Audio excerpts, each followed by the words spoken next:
আলহামদুলিল্লাহ দীর্ঘ ৪ মাস পর পাসপোর্ট পেয়েছি হাতে। আপনারা রিয়াদে যেকোনো কোণায় থাকেন না কেন এখান থেকে আসলে এখান থেকে উমরাতে যেতে এখানে রিয়াদের মিউজিয়াম আপনারা যেকোনো জিনিস পুরাতন জিনিস হাই গাইস আসসালামু আলাইকুম। আমি একজন প্রবাসী হৃদয় ব্লগস তো হৃদয় ব্লগস চ্যানেল থেকে আপনাদেরকে স্বাগতম। কোম্পানির বাস দিয়ে আমি চলে যাচ্ছি বাতা মার্কেট এবং কি বাতা মার্কেট যেয়ে কি করি এবং কি করি আপনাদের সাথে পুরাটাই শেয়ার করব। দীর্ঘ ৪ মাস আগে আমি পাসপোর্ট দিয়ে এসেছি। পাসপোর্ট অফিসে যাচ্ছি পাসপোর্ট আনার জন্য। এই নিয়ে ৪ বার হলো আমি পাসপোর্ট অফিসে গেছি এবং কি বাতা মার্কেট গেছি। ৪ বার থেকে ৩ বার ফেরত এসেছি। এবার যদি ফেরত আসি এবং কি আমার পাসপোর্ট যদি আমার হাতে না পাই তাহলে অনেক খারাপ হবে এবং কি এটা নিয়ে অনেক প্রতিবাদ করব এবং কি রেমিটেন্স বন্ধ করে দেওয়ার সম্ভাবনা আছে। রোজার মাসে আমি ৩ থেকে ৪ বার গিয়েছি। তো রোজার মাসে গিয়া সেরে আমি ফেরত আসছি। কারণ রোজার মাস তো জানেনই রোজা রেখে ক্লান্ত। একটা মানুষ রোজা রেখে সেরে ৪ থেকে ৫ বার গুণডি দিলে এটা বিরক্তকর বিষয়। তো আপনারা আশা করি বুঝতে পারবেন। আর একটা প্রবাস জীবনে তো কত কষ্ট আপনারা ভালো করে জানেন। বিশেষ করে প্রবাসীরা জানে যে প্রবাস জীবনে কতটুকু কষ্ট। এই অনলাইন বিষয় মানে এরকম বিষয় নিয়ে যে এতটুকু কষ্ট হয় যা বলার বাইরে। কথায় অনেক কথাই বললাম তো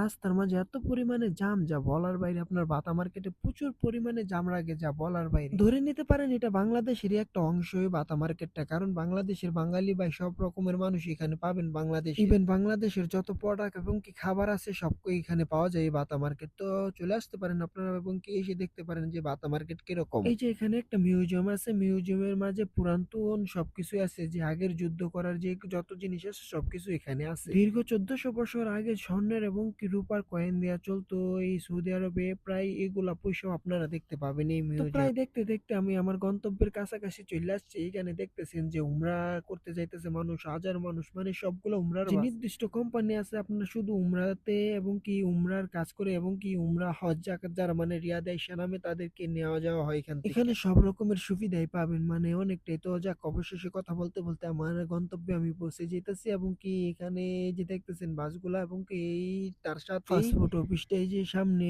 বাড়াইলেই আমার পাসপোর্ট অফিস। তো আমি যাইতেছি পাসপোর্ট অফিসে এবং কি পাসপোর্ট অফিসে যাই সেরে এবং আনবো এখানে আপনার ড্রাইভার পার্কিং। আমি আর বেশি কথা না বলে নেমে গেলাম গাড়ি থেকে এবং কি নেমে সেরে এখন আমার পাসপোর্টের উদ্দেশ্যে আমি যাইতেছি মানে অফিসের উদ্দেশ্যে যাইতেছি। অবশেষে আইসা পড়ছি অফিসে। তো আমারে বলতেছে যে অফিসে বসেন আপনি আপনার পাসপোর্টটা দেখে আসতেছে। তো মাথায় আমার গরম হয়ে গেছে। আজ ভাবছি যে অনেক একটা ঘটনা ঘটাইছিলাম। তো অবশেষে আবার আমারে বলতেছে ভাই আপনার পাসপোর্ট আসছে। তো আমি তো আলহামদুলিল্লাহ আল্লাহর রহমতে পাসপোর্ট পাইয়া গেছি হাতের মাঝে। দীর্ঘ ৪ মাস পর পাসপোর্টটা পাইছি। নিজের কাছে এতটা আনন্দ লাগতেছে যা বলার বাইরে। সর্বপ্রথম তো ভাবছি সৌদি আরব ছেড়ে দিতে। তো যাক আলহামদুলিল্লাহ হাতে যেন পাসপোর্ট পাইয়া পেয়েছি তাতেই আমি অনেক খুশি। তো আলহামদুলিল্লাহ আল্লাহ রাব্বুল আলামিন আমার ডাকটা কবুল করছে। তো যারা আমার চ্যানেল থেকে ভিডিওটা দেখেন আশা করি চ্যানেলটাকে সাবস্ক্রাইব করে রাখবেন।